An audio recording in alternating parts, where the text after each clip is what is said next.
Hi, this is Gary Kay, and we are inside the Legrand Roadshow truck, giving you a sneak peek of what you're going to see when it comes to your town.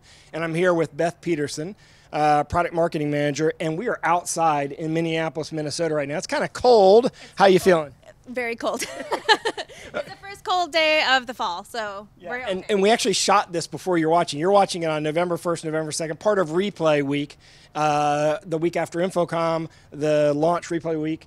And we are here in the Roadshow truck, and they're going to go all around the country. You can watch that video interview I did with Lori Englert to find out where it's when it's coming to your city and all about the tour, or go to LegrandAV.com and you'll find it.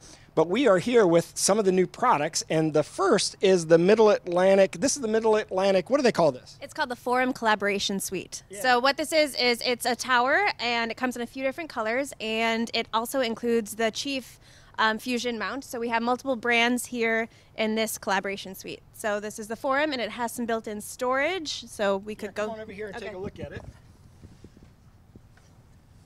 We have some nice storage on both sides. Which is nice because you can put your rack in there and not have to worry about any wires. It could be just one cable to connect this up, just power. Yeah, and some acoustic paneling here, which is always important if it's placed in the middle of a busy room, auditorium. Yeah. So it also has coordinating tables available. So on LegrandAV.com, you can visit there and see all of the combinations, because it is a whole suite of products that Mid-Atlantic launched in October. Yeah, it's called the Forum, and this particular one has a Sony Bravia, but it can accommodate any display company, and of course it can accommodate a wireless collaboration system, and of course you can accommodate a camera, and you turn it into a full UCC product. It's part of the Middle Atlantic product line. It's called the Forum, part of LegrandAV. Beth, thank you very much for showing us. They can find out more information at LegrandAV.com. LegrandAV.com. Thanks for watching. Thanks.